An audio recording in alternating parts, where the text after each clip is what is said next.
Hello everyone, my name is Camelia and this is my partner Juhin. And today we'll be exploring one of KL's most iconic landmark, Sultan Abdul building. Exactly.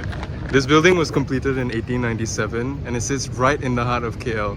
We chose this because, as you can see at first glance, it has these beautiful copper domes which are a really strong feature of Moorish architecture. But underneath this exterior lies very, very Western architectural principles. So it ties really well to our assignment.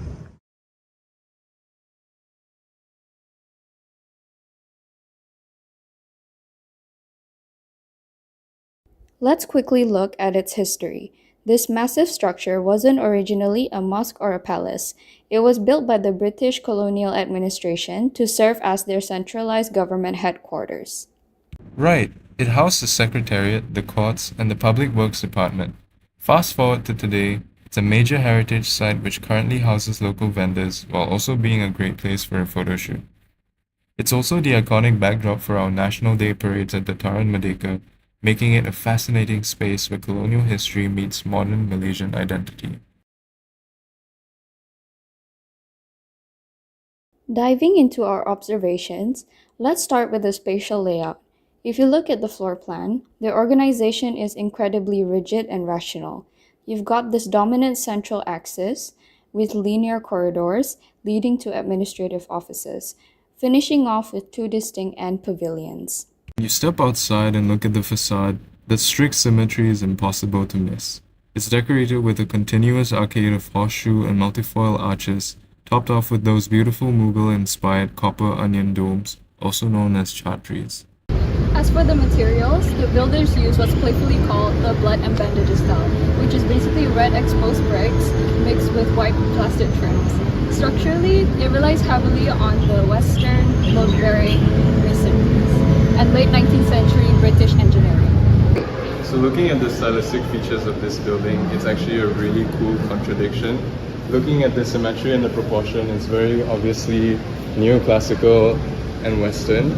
But if you look closer at the ornamentation, it's leaning more towards Asian and Islamic. So, how does this fit into Western architectural movements? Well, it perfectly aligns with Victorian eclecticism and Orientalism. In the 19th century, European architects loved mixing historical styles, just like John Nash did with the Royal Pavilion in Brighton. The British took a Western Palladian floor plan and basically dressed it in an exotic costume. It's also a great example of the Indo-Saracenic style, which was a deliberate fusion of East and West. The British imposed a civic framework but adopted local motifs to project imperial power. And look at the central clock tower. It serves the exact same symbolic function as Big Ben in London, imposing British concepts of timekeeping and order onto KL. But the real genius is how it adapts to the local climate. Those deep ground floor lodges are basically a tropical adaptation of the Western classical portico. They provide much needed shade from the Malayan sun and allow for cross ventilation, completely transforming a Western structural form to survive here. To wrap things up, our key takeaway is that the Sultan Abdul Samad building is a complex mixture of Western classical planning, Victorian engineering, and Indo-Islamic aesthetics. Definitely. From our site visit, we have learned that architecture is never visually neutral. The British only used this style just to legitimize their rule by adopting local visual language, while also maintaining Western structural dominance. And that's why preserving local architecture is so important. It's a physical record of our socio-political history and reminds us how global influences and local climate can shape the country that we live in today. Thank you for watching!